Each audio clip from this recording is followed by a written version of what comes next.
Case किया है तो मैंने भी बहुत नब्ज देखी है एज ए डॉक्टर और एज ए पॉलिटिशियन। मैं भी जनता की थोड़ी बहुत नब्ज समझता हूँ। आप जानते हो 2018 में जयपुर की घाट की गुणी से लेकर धौलपुर भरतपुर तक एक सीट आई थी धौलपुर की। बाकी 27 पे हम हारे थे। 22 सीटों पर मैंने प्रचार किया है उन 28 में से, जिसमें 20 सीटें भारतीय जनता पार्टी को मिलेंगी। मैक्सिमम 6, 7, 5, 6 सीट कांग्रेस को मिल सकती हैं।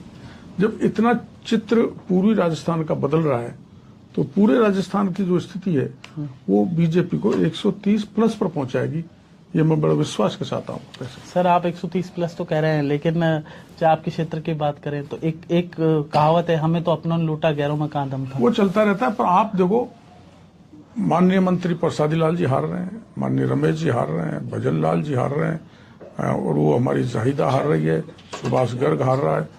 सब मतलब 95% मंत्री पर सर धराशायी हो रहे हैं। ये तो आप मानते हैं कि आपके अपने ही मतलब आशा मीना भी बीजेपी की थी और भी ऐसे कहीं, हमें तो अपना लूटा गैरों में कदम था। इस शायरी पर आप कितना ऐसे तो 40-50 लोग थे, लेकिन हमारे यहाँ कितने भी बागी होकर खड़े हो जाएं, अंत में विचारधारा कमल के फूल को पकड़ के उसी को वोट देते हैं।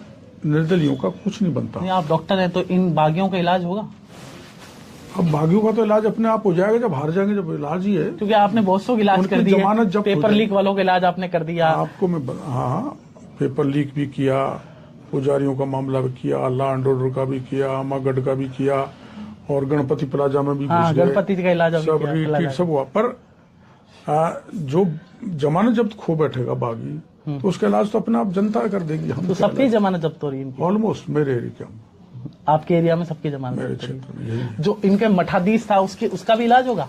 मठाधीश कौन? मतलब इनको जो सबको जो पंप देने वाले लोग थे, उनको तो हाईकमान सब इन चीजों को जानता है, देख रहा है, कीनली ऑब्जर्व कर रहा है। तो जब इनका इलाज हो जाएगा, जो भी जयचंद है, तो इनका इलाज अपने आप हो जाएगा। तो जयचंद का इलाज भी तय है? आपने अपनी रिपोर्ट भेज दी? क्योंकि आप केंद्र में भेजते रहते। मेरी कोई रिपोर्ट मैं भेजता नहीं हूँ, मेरे से मांगता है तभी मैं भेजता हूँ। आगे से कोई रिपोर्ट, मैं अधिकृत भी नहीं हूँ।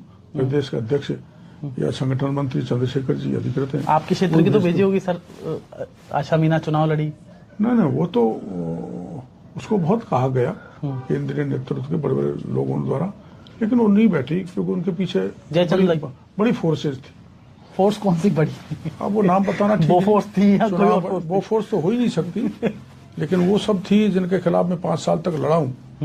भ्रष्टाचार, पेपर लीक, और वो अपना जो जितने भी लॉ एंड ऑर्डर की स्थिति पर मैं 5 साल तक सरकार को एक्सपोज करता रहा हूँ, वो सारी ताकतें। तो आपको लगता है कि आशा मीना को पैसे से भी मदद की गई? हर तरह से, ऐसा कोई चीज नहीं है जो जिससे उनको मदद नहीं की गई। ब्यूरोक्रेसी ने मदद की, पॉलिटिशियंस ने की, पैसे वालों ने की। होता है राजनीति में। जब मैंने अशोक गहलोत को एक्सपोज किया, इनके परिवार में भ्रष्टाचार है, जब मैंने कहा सेक्रेटरीट में भी पैसा है, गणपति प्लाजा की तय में भी पैसा है, और जब पुजारियों को जलाया गया, नंगा नाच किया, तब भी मैं था, पेपर लीक में सब में था, तो स्वाभाविक है क्यों मेरे को बख्शेंगे। लेकिन मैं जो तो ये भाई बहन का जो गठबंधन है, हुए उससे निकल के नहीं, आशा मीना और गहलोत आपके गठबंधन है, ये भाई बहन का? मैंने ये नहीं कहा आशा और उनका कोई गठबंधन है, पर जितने भी मेरे को 5 साल मेरे निशाने पर रहे, उन सब ने मेरे को निशाने पर लिया, पर मैं उस चक्रव्यूह से घुस भी गया, निकल भी आऊंगा। तो राजस्थान में एक भाई बहन का भी गठबंधन है सर? भाई बहन का गठबंधन होता है, लेकिन कभी भाई बहन गठबंधन स्थायी नहीं, वो टूट भी जाता है। आजकल भाई फर्जी बहन बना के क्या क्या करते हैं आप जानते हो। तो आपको लग रहा है कि फर्जी बहन बना रखी है? और क्या फर्जी बहन है, वो भी ऐसी है, बनाने वाले भी ऐसे हैं। अच्छा, उनके व्यक्तिगत लाइफ के बारे में कुछ नहीं कहना चाहता। सर मैं ये कह रहा हूँ कि कांग्रेस दावा कर रही है कि आप रिसोर्ट पॉलिटिक्स भी वो कर रहे हैं बेंगलोर में भी।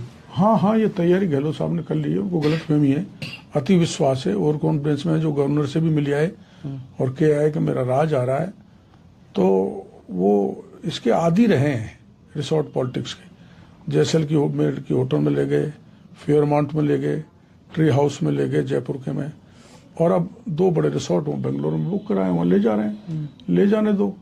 हारने के बाद जैसे पिंजरे से बंदर को छोड़ते हैं, वैसे सब बंदर भागेंगे वहां से। सर बहुत सारे लोग ये कह रहे हैं कि जो ओपीएस का मुद्दा चला, कर्मचारियों ने जमकर हमारे वहां देसी कहावत है, कब मरेगी सासुर कब आएंगे आंसू।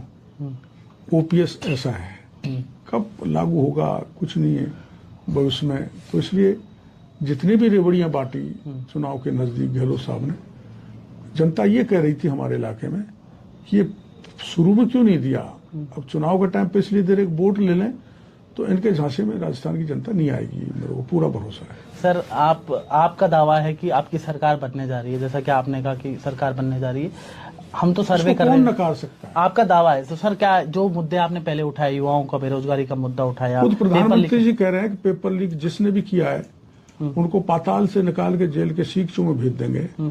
खुद प्रधानमंत्री जी कहे कि गणपति प्लाजा में काला धन और सोना निकल रहा है, ऐसी कौन सी मशीन गहलोत साहब ने रख दी?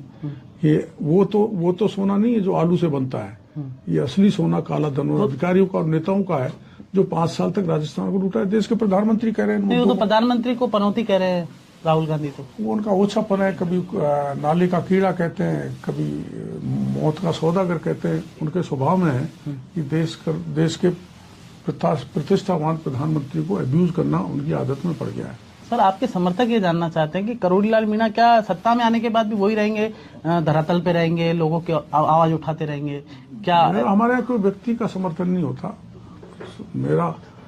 हम सब कमल के फूल के समर्थक हैं और वो सब समर्थक नहीं।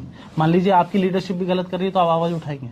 हाँ, आपकी लीडरशिप, हमारी लीडरशिप गलत कर ही नहीं सकती। और जिस किसी ने किया है वो जानकारी दिल्ली को है, उनके बड़े सजग और चौकन्ने रहते हैं, हर चीज की जानकारी दिल्ली को रहती है।